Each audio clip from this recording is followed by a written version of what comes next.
de Deus e também ele veio para ser o nosso substituto. Como dizem os militares, missão dada, missão cumprida.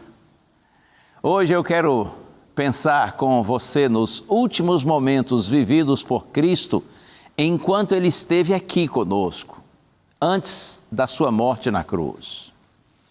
Os capítulos 14, 15 e 16 do Evangelho de João, eles contêm o chamado discurso de despedida, feito por Cristo. Nele, nosso Senhor Jesus Cristo, Ele conforta os seus discípulos, que naquele momento ali que precede a sua morte, estão confusos, estão inseguros, pela dificuldade de compreenderem suas palavras.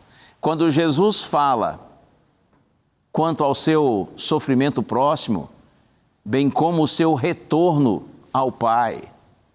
Nesse momento, ali João capítulos 14, 15 e 16, Jesus apresenta aos discípulos o Espírito Santo e diz assim: Ele virá, o outro Consolador.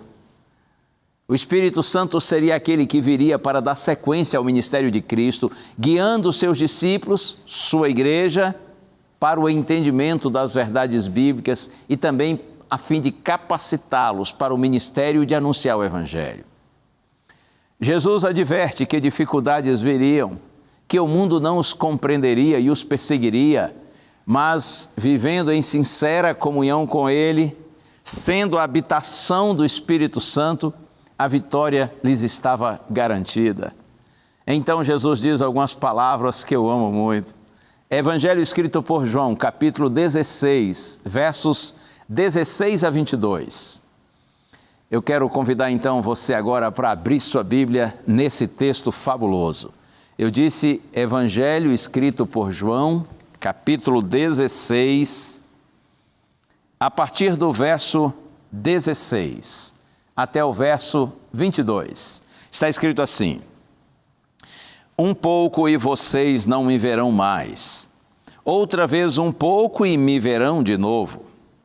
Então alguns dos seus discípulos disseram uns aos outros: Que vem a ser isto que ele está nos dizendo?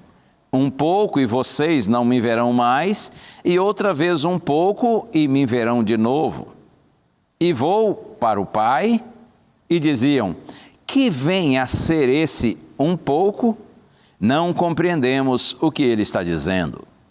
Jesus, percebendo que queriam lhe fazer perguntas, disse: Vocês estão discutindo a respeito disto que eu acabo de falar, um pouco e vocês não me verão mais, e outra vez um pouco e me verão de novo? Em verdade, lhes digo, que vocês vão chorar e se lamentar, mas o mundo se alegrará. Vocês ficarão tristes, mas a tristeza de vocês se transformará em alegria. A mulher, quando está para dar à luz, fica triste, porque chegou a sua hora. Mas depois de nascida a criança, já não se lembra da aflição, pela alegria de ter trazido alguém ao mundo. Assim também agora vocês estão tristes, mas eu os verei outra vez. O coração de vocês ficará cheio de alegria e ninguém poderá tirar essa alegria de vocês. Como eu disse, Jesus está aqui se despedindo dos seus discípulos. E ele percebe que eles estão tristes, confusos, até meio apavorados. Então Cristo diz essas palavras: Um pouco e vocês não me verão mais.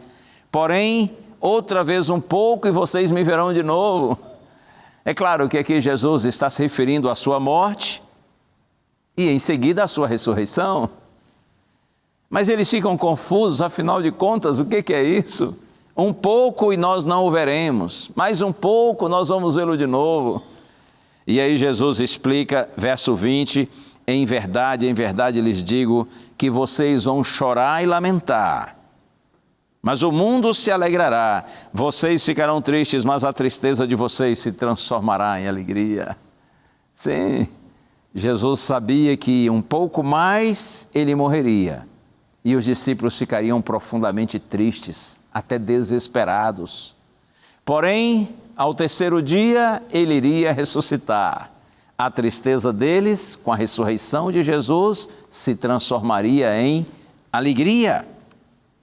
E aí Jesus ilustra falando de uma mulher quando está para dar à luz. É que naquele tempo de Cristo não existia a opção de um parto sem dor. Era somente o parto normal, natural. E esse tipo de parto dói, não dói? Você que é mulher, que é mãe, que está me ouvindo, me assistindo agora, sabe bem disso. Especialmente se você deu à luz, se você pariu, assim de um parto normal, natural. Doeu, machucou, mas depois que a criança nasce, é claro, a mãe não fica toda hora que olha para o filho pensando assim, você quase me despedaçou, você me arrasou, fica pensando assim? Claro que não. Jesus disse do mesmo jeito que a mulher, quando está para dar à luz, fica triste porque sabe que a sua hora está chegando, que vai doer, que vai machucá-la, mas depois de nascida a criança, diz Cristo, já nem se lembra da aflição, pelo prazer de ter trazido alguém ao mundo, pelo prazer de ter um filhinho, uma filhinha. Assim também agora vocês estão tristes, mas eu os verei outra vez. O coração de vocês se alegrará, disse Cristo, e a alegria de vocês ninguém poderá tirar. Palavras lindas, de conforto, bendito Cristo. Se você avança na sequência desses momentos finais de Jesus, você verá que Cristo foi com seus discípulos ao chamado Jardim do Getsêmani. E ali, em grande sofrimento, Jesus ora ao Pai. Lembra-se da oração? Você deve conhecer. Mateus capítulo 26, a partir do verso 39. Jesus orando ao Pai diz assim, meu Pai, se é possível que passe de mim este cálice. Se é possível, passe de mim este cálice. Contudo, ele disse, não seja como eu quero, e sim como tu queres. Minutos depois, Jesus proferiu a mesma oração, meu Pai, se não é possível que este cálice passe de mim, sem que eu beba, faça-se a tua vontade. E ainda, por uma terceira vez, Jesus proferiu as mesmas palavras. A verdade é que naquele momento crucial, o destino eterno da humanidade estava oscilando nas mãos de Jesus.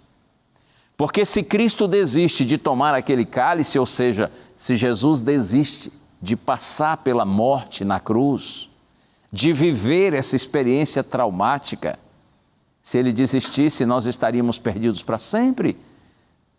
Porque não existia outra opção de salvar a humanidade senão pelo sacrifício do Filho de Deus. Por outro lado, se Cristo resiste, persiste e vai até a cruz e morre lá em nosso lugar, então a porta para a salvação, para a reconciliação com Deus estaria aberta para toda a humanidade. Por isso que eu lhe disse e repito, naquele momento crucial, o destino da humanidade estava oscilando nas mãos de Jesus.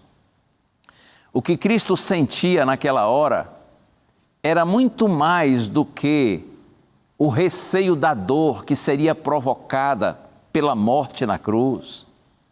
A grande angústia de Cristo era saber que ao assumir o nosso lugar na cruz, os nossos pecados seriam transferidos para Ele. Ao tornar-se o nosso substituto, você compreende? Os nossos pecados ou os pecados de toda a humanidade em todo o tempo seriam transferidos para Ele e o pecado separa do Pai. A tentação que Jesus sofreu ali no Getsêmani foi o inverso do que nós sofremos. Enquanto nós somos tentados a nos separarmos de Deus, Jesus foi tentado a não se separar do Pai. Porém, o seu amor gritou mais alto. Nosso Senhor decidiu sujeitar-se a essa dor indescritível para nos salvar.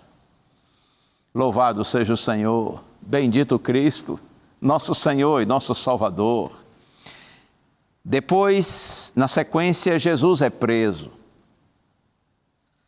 E ele ouve insultos, falas mentirosas, acusações. Jesus se torna vítima de agressões e de desprezo. Você conhece a história, o governador da Judéia, Pôncio Pilatos, em determinado momento ele colocou Jesus diante dos líderes religiosos de Israel, que manipulavam uma multidão para condená-lo. E o governador disse assim: eu não vejo neste homem crime algum. Pilatos chegou a dizer: ele nada fez para merecer a morte.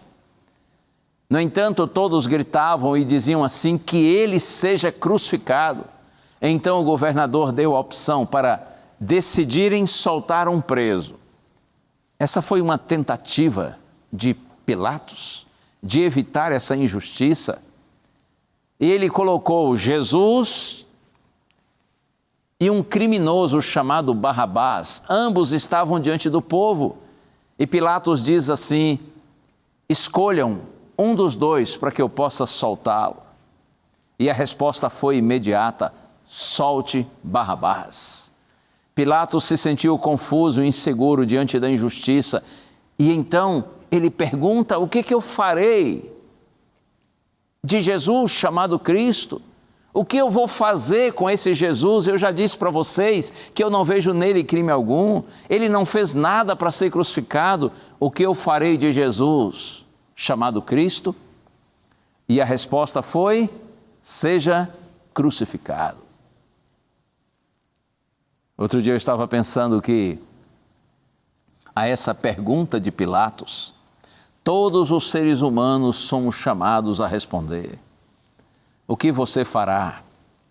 Ou eu poderia dizer também: o que você tem feito de Jesus chamado Cristo? Qual tem sido sua reação diante de Jesus? Diante do que você tem aprendido e conhecido a respeito de Jesus chamado Cristo? O que você tem feito? O que você fará de Jesus? Bom, enquanto Jesus sofria na cruz, ele era provocado todo o tempo. Eu quero ler o texto que está aqui no Evangelho de Mateus, capítulo 27. Se você quiser acompanhar aí na sua Bíblia, Evangelho escrito por Mateus, capítulo 27, a partir do verso 39 até o verso 42. Na minha Bíblia está escrito assim: os que iam passando blasfemavam contra ele, balançando a cabeça e dizendo: ei, você que destrói o santuário e em 3 dias o reedifica, salve a si mesmo.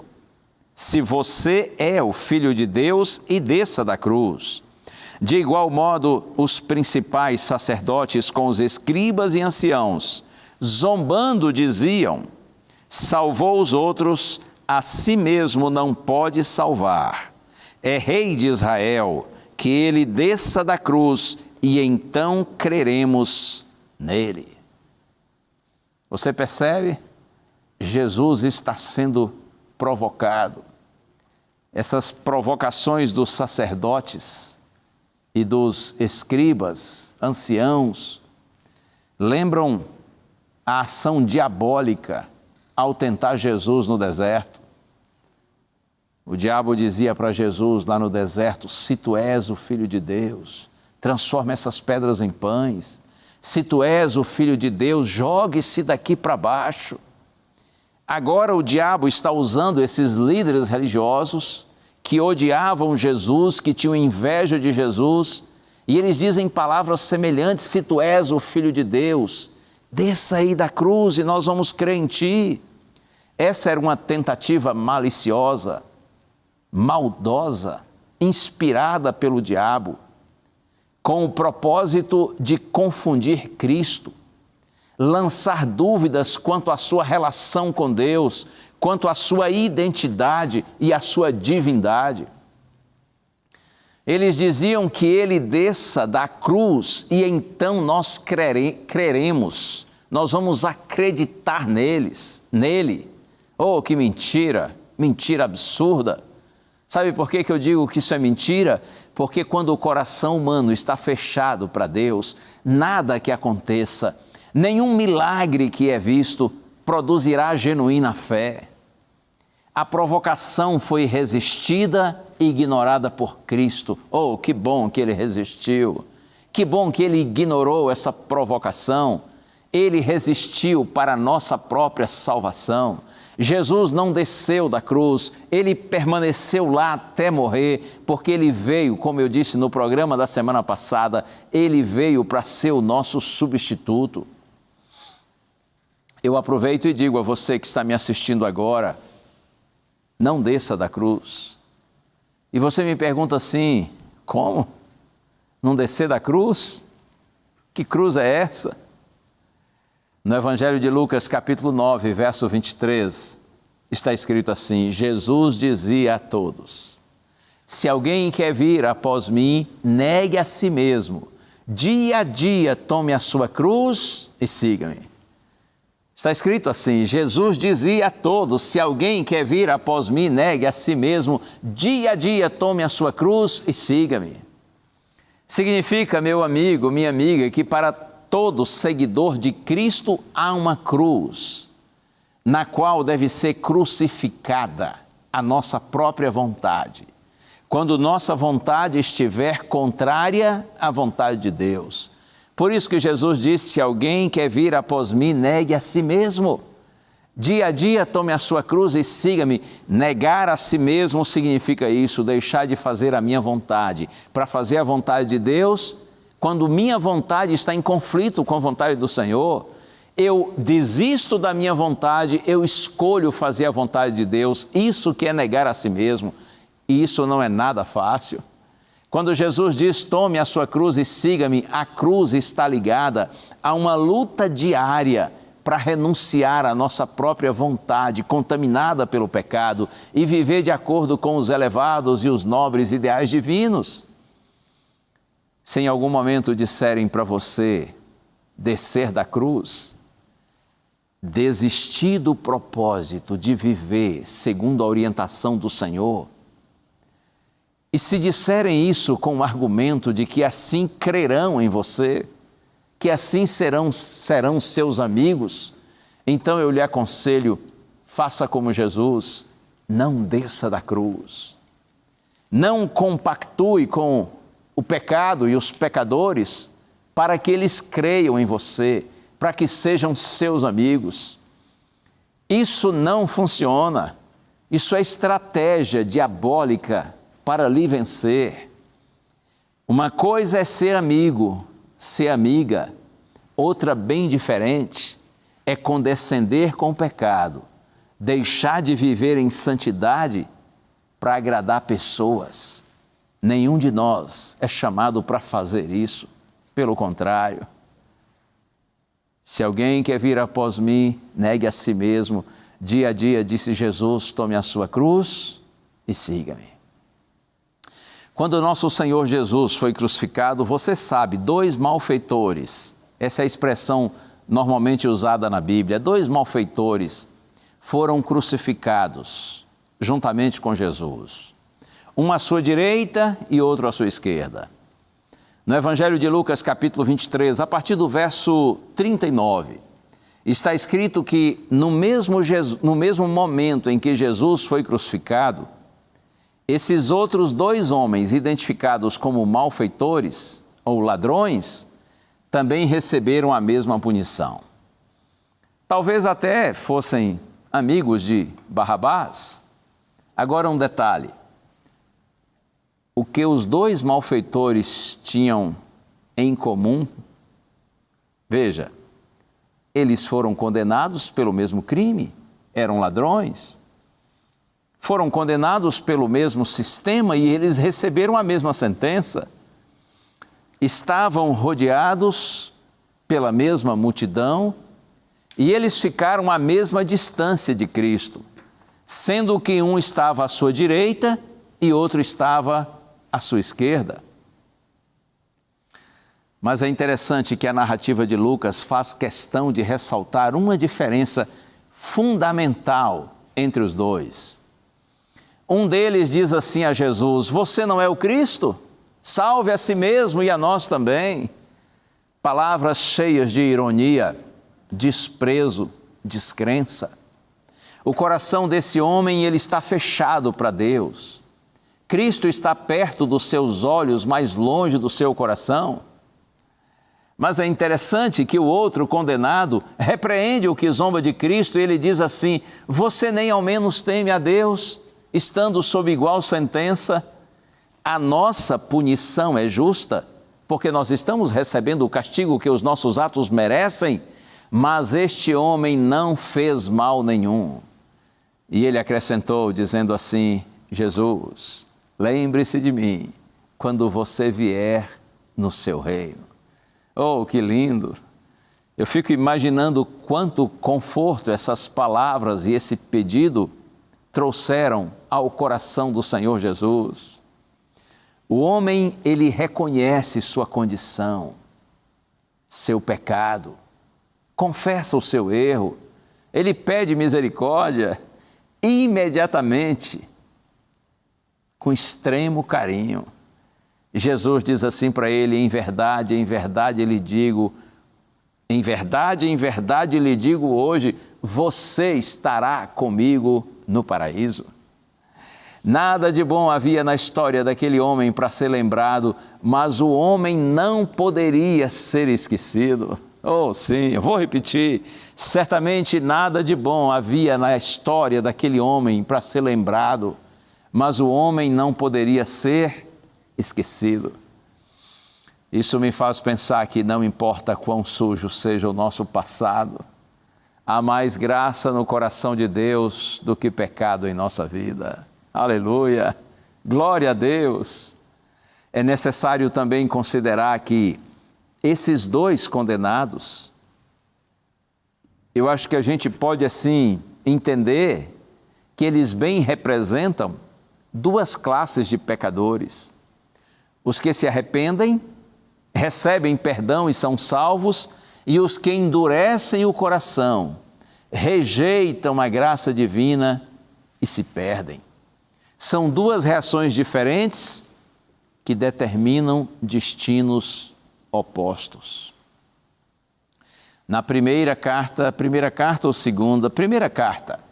de Paulo aos Coríntios, capítulo 1, verso 18, está escrito assim: certamente a palavra da cruz é loucura para os que se perdem, mas é o poder de Deus para os que somos salvos.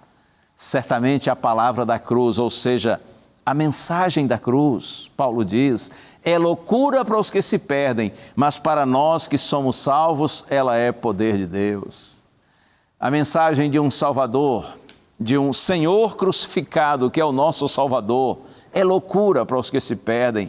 Exatamente, eles se perdem porque rejeitam o único meio capaz de salvá-los, que é o nosso Senhor, a sua morte em nosso lugar. Mas Paulo diz para nós que somos salvos, e somos salvos não porque somos bons, mas porque nós aceitamos a mensagem da cruz. Para nós que somos salvos, ela é poder de Deus. Esses dois malfeitores que morreram junto de Jesus, como eu disse, bem podem representar duas classes de pessoas: os que são condenados porque rejeitam a graça de Deus, os que são salvos porque têm a humildade de correr para Jesus, pedir perdão e receber salvação. Antes de morrer na cruz, João destaca duas palavras importantíssimas proferidas por Cristo. Evangelho de João, capítulo 19, verso 30, Jesus diz na cruz: está consumado. Acredite, esse está consumado em realidade foi um grito de vitória, o maior brado de vitória de todos os tempos. Está consumado é a expressão grega tetelestai, cujo significado assim mais literal é resgate efetuado, dívida paga. Ou, se você preferir ampliar a ideia, quando Jesus diz está consumado, significa missão cumprida, a ponte sobre o abismo está construída. Ou então, a reconciliação com Deus tornou-se real e possível, porque agora as portas do reino da graça de Deus estão abertas a todos os pecadores. Todos que queiram entrar no reino de Deus poderão fazê-lo. Por isso que Jesus diz, está consumado.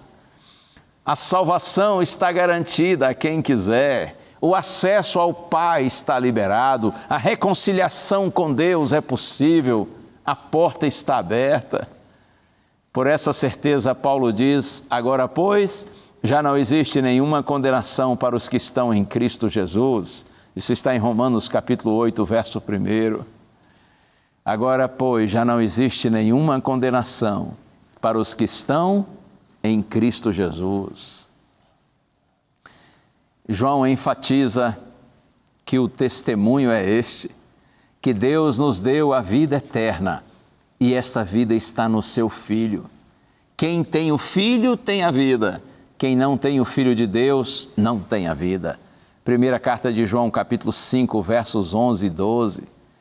Portanto, a vida em Jesus Cristo, mas só nele, por meio dele.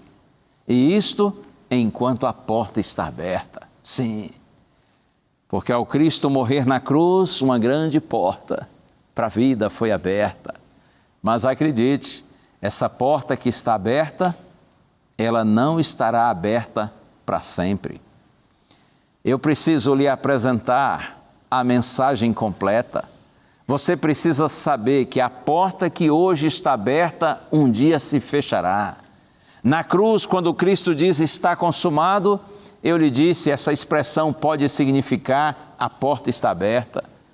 Mas acredite, de acordo com Apocalipse 16, verso 17, um dia, Jesus, que hoje está no santuário celestial, intercedendo por nós, um dia Ele dirá, está feito, ou feito está.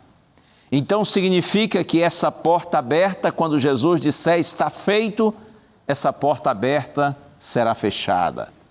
Esse será o fim do tempo da graça.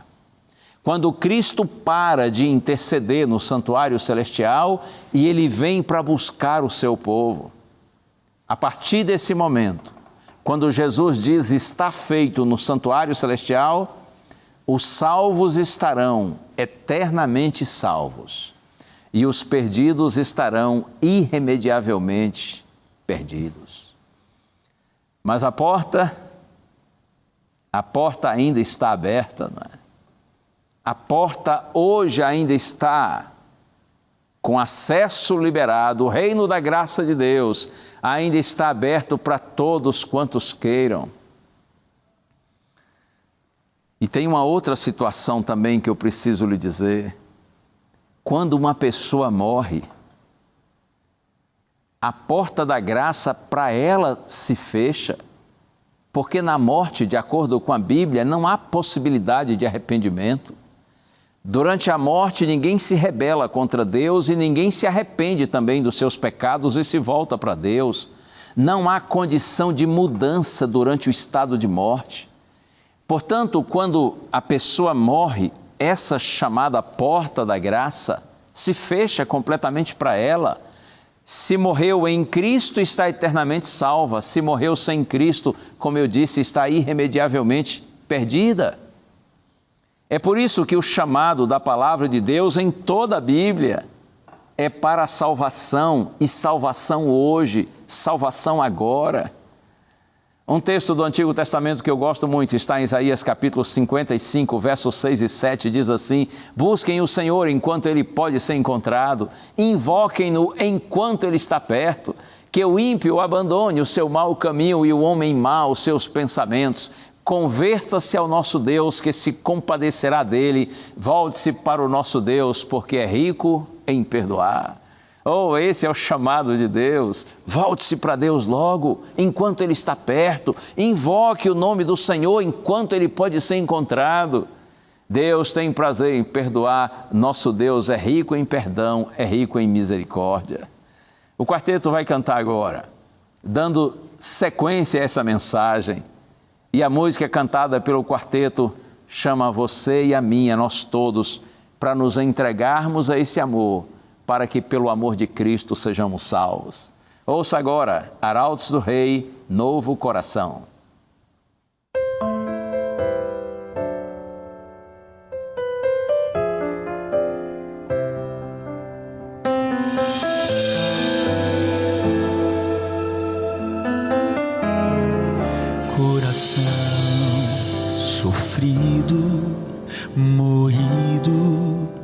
sem forças pra prosseguir, partido, destruído, precisando de reparação, já não sabe mais onde ir, não consegue nem mais sorrir. Coração pesado, machucado, tentando sobreviver, sozinho, vazio, sedento de amor e atenção, sai em busca de explicação, mas sem rumo, sem direção. Ele pode restaurar seu coração e escrever qualquer canção que o pecado silenciou. Ele quer mudar o seu viver, reconstruir o que se perdeu, lhe dar um novo amanhã. Ele pode lhe dar coragem e devolver o amor já perdido. Ele pode tudo, Ele é Deus. Se você anda triste e resiste, diz não a esse amor que chama, que convida, pedindo sua atenção. Não demore em aceitar, hoje é o dia da salvação. Vá depressa, correndo, não espere, não deixe para depois. Escolha, decida, se volte para Jesus. Não importa o que já passou, o que importa é o que virá. Ele pode restaurar seu coração, escrever qualquer canção que o pecado silenciou. Ele quer mudar o seu viver, reconstruir o que se perdeu, lhe dar um novo amanhã. Ele pode lhe dar coragem e devolver o amor já perdido. Ele pode tudo, Ele é Deus, e pra Deus nada é impossível. Ele é o grande Deus. Ele pode restaurar seu coração, escrever qualquer canção, basta só você pedir com fé.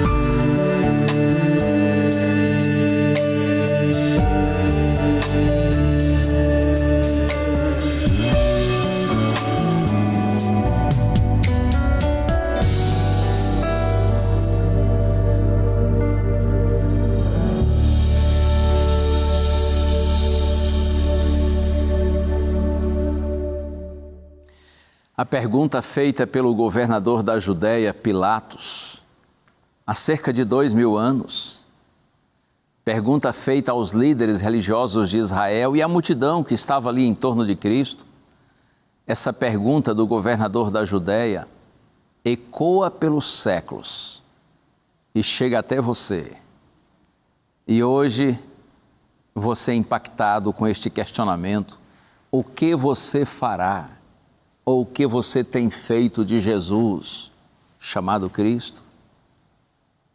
Como que nós temos lidado com o conhecimento que temos tido o privilégio de ter em relação a Jesus? O que você fará de Jesus chamado Cristo? Tomara que você, conforme diz a canção que ouvimos, não resista a esse amor. Tomara que você não ignore o Senhor que Ele chama, que Ele convida, para lhe dar um novo coração. Um novo coração significa uma nova mente, novos pensamentos, nova perspectiva de vida. Ele chama para nos dar vida. Mortos nós já estamos em nossos delitos e pecados. Jesus veio para nos dar vida e vida em abundância. Ele está chamando você para a vida e não para a morte. Portanto, em nome de Jesus, não resista a esse amor. Diga: Senhor, eu estou aqui. Eu reconheço meus pecados, eu os confesso diante de Ti, eu clamo por Teu perdão e eu Te recebo como meu Senhor e meu Salvador. Você será abraçado, perdoado e transformado pelo poder da graça de Deus. Que Ele abençoe você. Vamos orar juntos? Pai querido, Tu sondas os corações, Senhor, Tu sabes de tudo. Pedimos-Te nessa hora, Pai, quebra toda a nossa resistência, Senhor. Que caiamos aos pés de Jesus e o declaremos como nosso Senhor e Salvador. Perdoa, Senhor, nossos pecados e transforma o nosso caráter para que sejamos pessoas parecidas com o nosso Senhor. É a nossa prece no nome santo de Jesus. Amém. Ele pode transformar a sua vida, Ele pode transformar seu coração. Jesus pode nos dar uma nova perspectiva de existência e Ele pode nos dar um dia a vida eterna. Deus lhe abençoe, vamos para frente em nome de Jesus. Um abraço, um beijo no seu coração, a gente se vê semana que vem e lembre-se, a voz é nossa, mas a palavra é de Deus. Valeu, tchau.